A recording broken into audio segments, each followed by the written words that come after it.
for the Daily Kingdom Rewind. This is a time where we go into the vaults and we pull out some messages that we know are relevant from back in the day. Well, listen, this word today is just for you. Like, comment, and share. We want to get this message out to as many people as possible. And don't forget, you can sow into ministry at any time during the rewind. Well, let's go in and hear what God has to say to us. God bless you. All about. Understand that you do not develop your faith just sitting in church. You do not develop your faith just sitting in church. You do not develop your faith just sitting in church. Notice what Job says in Job chapter 7. Notice what he says in verses 17 and 18. He says, what is man that you make so much of him, that you give him so much attention? Here it is. And that you examine him every morning and test him every moment.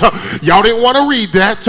I'm going to tell you what Job said again. What is man that you make so much of him, and that you give him so much attention, that you examine him every morning and you test him every moment?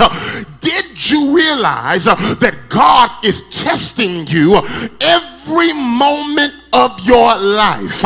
He's testing you in traffic. He's testing you on the street. He's testing you at the protest. He's testing you on Facebook. He's testing you with your friends. He's testing you with your family. He's testing you when you're in a good mood, and he's testing you when you feel like fighting. Now, you've got to understand that life is a test. It is a temporary assignment, and you've got to learn to trust God even in this assignment. Every moment of your day, your faith is being tested. Somebody just holler back at me. Every moment, every moment of your life, your faith is being tested. In fact, all this past week, it was being tested. I don't know if I'm talking to anybody. All last month, it was being tested. And all next week, it's going to be tested. When you go on your job, it's going to be tested. When you get on that conference call, it's going to be tested. That one person that's got your number, that pushes your button every time, they are on assignment to test your faith. And every time you cuss them out, you are failing the test. I pass the kingdom, I might as well be honest. Every time you make schemes to get back at them, you fail the test. Every time you hear a rumor and you decide to fight fire with fire, you are failing the test. Every time you don't turn the cheek, you are failing the test.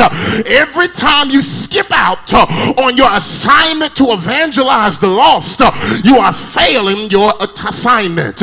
Understand, every day you have faith building opportunities. The problem is that most of us don't recognize, we don't recognize them when they're there. We think and flunk the test because we don't even realize that it's a test in the first place. Lord, I said we flunked the test because we don't even realize that we're in the midst of a test. We don't understand that God is not testing us for testing's sake, but he's testing us because he wants us to grow. And if you're going to grow, you've got to deal with some weight. If you're going to grow, you've got to deal with some pressure. You wouldn't be who you are if God didn't let some enemies and some haters show up and put dirt on your name. You wouldn't know who you are if he didn't let some filth test your patience. As a matter of fact, don't say this because you don't want to say it. I'm going to say it for you. What you need in your life is some folk that challenge you. I got to let that one sink in. You need some circumstances that may put you through the ringer every now and then because you've got to see where you are. God does not test you for him to see where you are. He tests you so you can see where you are. Y'all are not saying amen. I need to say it again. He does not test you because he needs to know where you are. He tests test you so you can see where you are. Some of y'all need to come to the point where you understand I still need deliverance over this temper of mine. How do you know you need deliverance of that temper? Because you still talking about fighting 10 minutes after you were speaking in tongues. How do I know I still need deliverance from this person? Because right after my devotion, I'm still sending a text. I need deliverance. I need you to help me. It's so quiet in here right now that I'm preaching good. Look across that row and just tell somebody, he testing me. He testing me. Is somebody in my inbox right now? He's testing me. There's somebody on my phone right now. He's texting me. There's some things right now that he's testing me on. And the question is, will you pass the test? Understand, brothers and sisters, when you talk about the testing of your faith, when you talk about your faith being valuable, then I believe we have to recognize the ways in which he grows us up, the ways in which he tests us.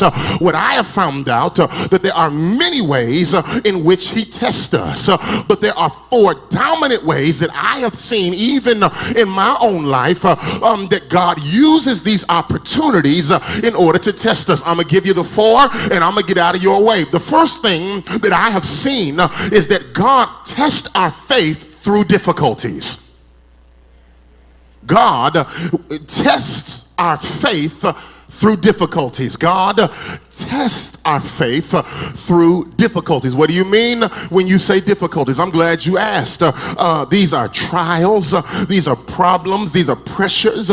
These are tough circumstances. These are all those stressors in life. 1 Peter chapter 1 verse 6 and 7. For a little while you have had to suffer great and all kinds of trials. There is a purpose to the test. There's a purpose to the trials, the difficulties, the tribulation. There's a purpose to the pressures and the tough circumstances. And these have come so that your faith may be proved genuine and may also, hear this, result in praise, glory, and honor when Jesus Christ is revealed. You are not just tested with difficult circumstances to simply survive, but you are tested with difficult circumstances to lead you into praise. If you don't praise with the difficult circumstance, then you miss that God is revealing himself in what you're going through. So the reason why he says rejoice always, and again I say rejoice, the reason why James says that you ought to count it all joy is not because you're going through the test, but it's because Jesus is being revealed in the test. And as long as he's being revealed in the test, I know that he's in control of everything that's going through. Understand, brothers and sisters, the reason why you should have almost ran out of your seat right now is because although you're going through a difficult time right now, the fact of the matter is, if I've got Jesus in my life, it means that he knows what he's doing. He knows when it's going to be over, and he's producing something in me that I'm going to come out of this better than the way I came in. And I just need to know, are there at least 30 of y'all in this room with your mask on? Don't stand up if you ain't got your mask on, but all the mask folk, if you know that God is producing something in this difficult place, I dare to jump on your feet and give God about 10 seconds of crazy, unrestricted prayer. Y'all sit down, let me make my way through this Sunday school lesson. Understand that the trials and the problems and the difficulties that come into your life, they are coming to prove your faith. Nothing ever happens by accident in the life of a believer. Everything is filtered by the Father. Everything. I'm not saying that God plans, all the bad things that happen to you. I'm not getting into a discourse about all that kind of thing. I'm simply saying that there is nothing that happens to you that catches him by surprise. There is nothing that comes knocking at your door that he did not see before you were even born. It means that regardless of the difficulty that you're facing this morning, morning, it means that there's something that God is producing from this.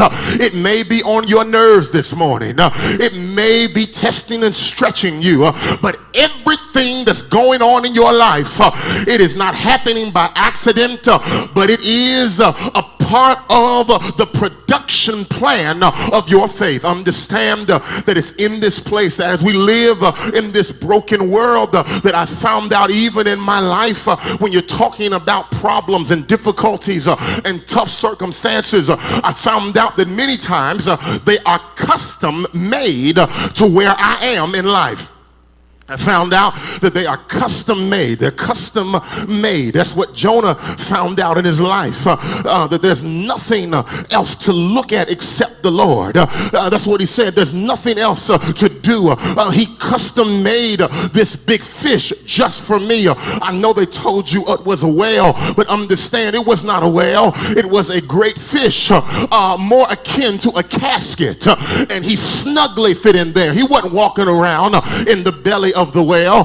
He was in the depths of Sheol, and it was customed to his body. As a matter of fact, the tough circumstance that was the big fish had to get him still long enough to get some stuff out of him. And maybe what God is doing in your life is not just to jack you up for no reason. Maybe there's some stuff in you that he's got to get out of you, and in order for him to get it out of you, he's got to get you still. Maybe he's got to have you socially distanced from some stuff so you understand that you just ain't like everybody, that there is a furnace of affliction for the express purpose of making your faith more valuable. As a matter of fact, I was watching something this week, and I thought it was interesting that somebody asked this old blacksmith or silversmith, how do you know when the impurities are burned away in the silver? And I had never heard this before. They asked this blacksmith, this silversmith, how do you know that the silver is ready? How do you know the impurities have been burnt away? And what he said was, when I can see my reflection in the silver, then I know, Lord have mercy, when I see my reflection in it, that's how I know when it's ready. If I look at it and it's cloudy and it looks like the way it looked when it came into the fire, then it's not ready. But when I look at it and I can see myself in it, then I know it's as valuable as it's going to be. Well, I stopped in here to tell somebody that God says when I can see myself on you, when I see you, when I see my image in you, that's how I know that you're ready. And until I see it, I got to turn up the fire. As a matter of fact, will you just encourage your neighbor and just tell them, don't lose no sleep. Do not be discouraged because the fire has been turned up in your life. What he's doing right now is he's getting you ready to be an image bearer, and he wants you to bear his image everywhere you go. And that's why you must understand, brothers and sisters, when you know what all this is all about, you got to have a praise every single step of the way. I know I'm under attack, but I still bless God. I know folk are talking about me, but I still give God glory. I know that money's funny right now, but I still give God thanks. As a matter of fact, my best shout is when I can look at my life and see the attack, but still feel breath in my body. Because I know if it gives me breath, that means there's something else that he's doing for me. As a matter of fact, take your Holy Ghost fingers and just point it at somebody across the room and just make sure they hear what you're about to say. Look at them and say, neighbor, I don't know what you're going through, but it's for your good. That's the wrong neighbor. That's the wrong neighbor. I said, find somebody else. Point that finger and say, wake up. I just need you to know that what you're going through is for your good. I know it's uncomfortable. I know it gets hot through here, but it's for your good.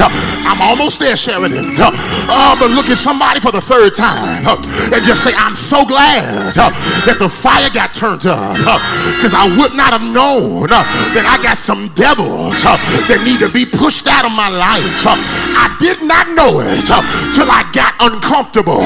There's revelation in being uncomfortable. I got to preach that one day. I said there's revelation in being uncomfortable. I got to preach that one day. I said there's revelation in being uncomfortable. America is uncomfortable, but I sit here and say it's the best thing for her. There's no more closet, nothing. Put it all. We got to know who's who in this space we in. It's the same thing spiritually. You had a form of godliness, but it wasn't until you were uncomfortable. I got to move on to the next point, because there's a second way that he builds your faith. The second way that he builds your faith, write this down, is that God tests our faith through demands. Now, not just through difficulties, but through demands.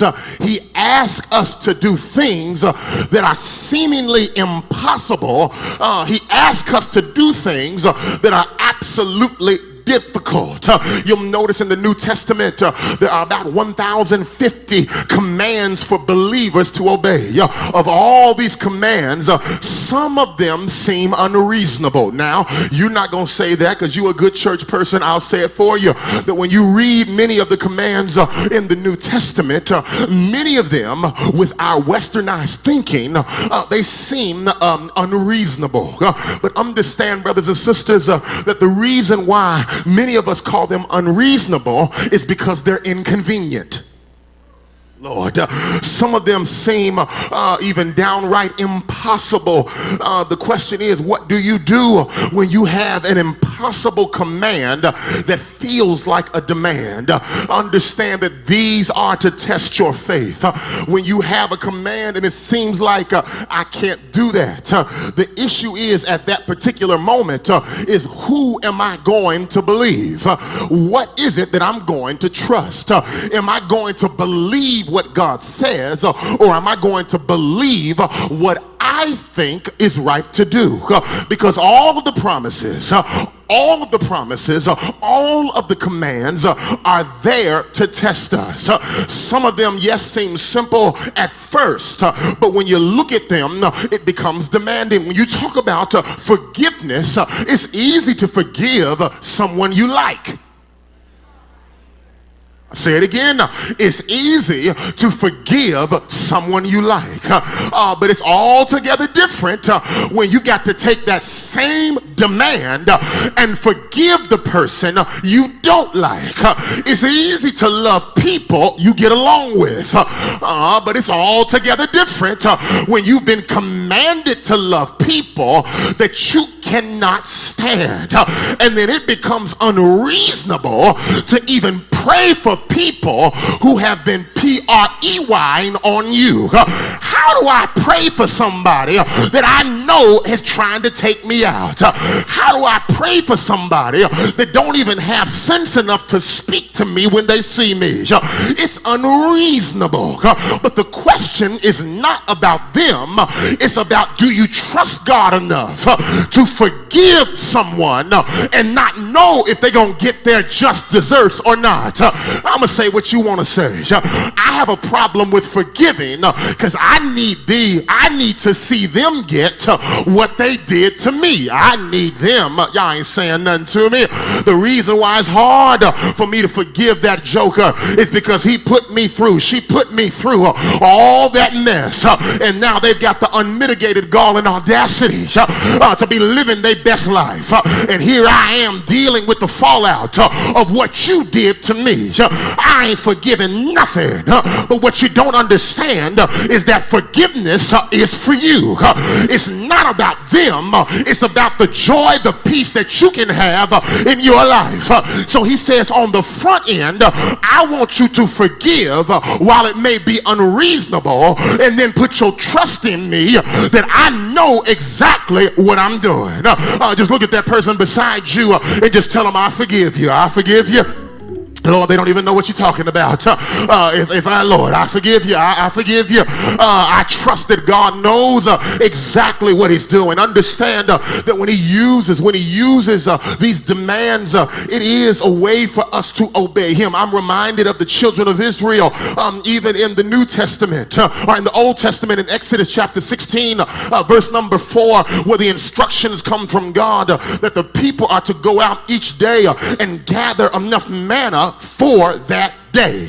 He said, I want you to gather enough manna for that day. In that way, I will test them and see whether they will follow my instructions. Can I tell you why many of us would have failed that test? Because we would have said, wait a minute, the best way to gather the manna is not just for the day, but we got to do it for next week. And you don't understand that I've been trained in this area. You don't understand, yes, God said to do it that way, but let me help God along. And we would have added to the instruction. We would have tried to have some philosophical argument with God when he says, I know what I'm doing. I want you to gather for the day, and the whole purpose is to see if you will follow instructions and see me take care of you as your sustainer. And so many times we don't like the command, so we try to have a rational and logical conversation that we are not qualified for. There are some things that God calls me to do that I don't want to do, I don't like to do, and it doesn't make sense to me. But I do it because I need to show and I need to put some things in me to death that keeps trying to raise up against God. And I don't know if there's anybody in the room right now that will say, Lord, that's part of my issue, that I don't like nobody telling me what to do. I got an issue with authority. And even when you tell me to do something, there's something in me that wants to rebel. I came to let somebody know that's the first devil that needs to be put down in your life. That God will call you to do things that oftentimes don't make sense, but it's for your good. Slap that neighbor. No, don't slap him. Just put your hand on your own chest and just say, he's building me through these demands. He's building me through these demands. He's building me through this situation. But not only does he test our faith through demands, here's the big one. He tests our faith through dollars. I tried to preach the best two I can, the first two I could, the best way I could. I knew the point 3, I was going to lose most of my amens because you was good with the difficulties. You all right with the demands. But let's just go ahead and go right to your driveway. That God is testing you through your dollars. Oh, Lord, have mercy. I said he's testing you through your dollars. Just in case you tried to ignore me and hum through that last point, I must say it again, that God is testing you through your dollars. Money is one of the greatest tests of faith in your life. Let me take my time through here. Money is one of the greatest tests of faith in your life. Few people understand how God uses our material possessions as a test of character and a test of faith. For many people, finances are the greatest stronghold in your life. They have no idea that God is actually testing them when they get into debt. Lord have mercy. They don't understand that God is testing you when you have a choice to do something, but you don't do it because you understand that God has called you to invest in something different. As a matter of fact, I would say this, brothers and sisters, that many people today don't understand that when it comes to your dollars, God sees that as more of an indication of your faith than your shout on Sunday morning. God, understand, makes us managers. He makes us managers. He's giving a truth and showing us that it's taught all through scriptures that there is a definite, direct relationship between how you handle your dollars and the spiritual depth in your life. there is a direct connection. As a matter of fact, a sign of spiritual immaturity is undisciplined spending and managing. Whoo, Lord, I wish y'all could see y'all's face right now. You will shout about a check in the mail and then squander it the same day. Lord have mercy. You will dance about promotion on your job and then won't tithe. You will holler about unexpected money coming into your life and then will not invest in your future and in your children's future. And then we have the gall to come to church and dance as if God is pleased. He says it's not your shout, it's not your words, it's what's in your heart. And you can find where your heart is by what you spend on. Fact is, what I do with my money really does show where I am spiritually. God determines how much he can bless my life by how faithful I am with what he puts in my hand. Folk will travel to places to get a word for their finances and get breakthrough in their wallet. But it's not in where you go and what conference you hit to.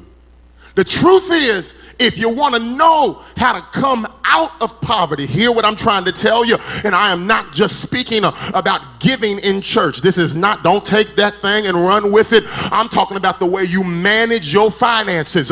If you want to know how to get breakthrough in your life financially, start looking at how you spend your money. I am not simply talking about offering in the church. Let's go deeper than that. I'm saying that if you want to see your spiritual life go to the next level, look at the ledger of your bank account every single month and see what your God is. Ooh, I know I'm on the right one because of how quiet it is. Understand that it is here when I'm willing and ready and able to generously give the Lord all that I am, and I'm able to be a blessing to other people, when I'm able to financially take care of what needs to be taken care of. It's in that place where I begin to excel. That's what Paul said there in 2 Corinthians chapter 8, verse 7 and 8. He says, excel in the grace of giving. As a matter of fact, so many times because we are deficient in discipline in that area, we try to excel in churchy behavior because we do not understand that I believe that God is holding us accountable for what we do.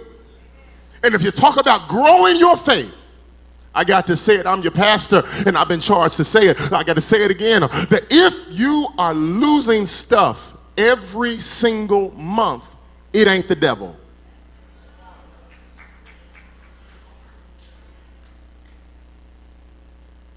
It ain't the devil. You got to look at what you're doing. To understand that if money and treasures are talked about almost more than anything else in terms of Jesus' teaching, look at it, then that means it has to be of supreme importance. Because in other words, you receive the principles of the gospel, but it's in your finances that you live out the gospel. And why is one of the number one causes of both divorce, depression, and confidence tied to money? Because you cannot serve God and mammon.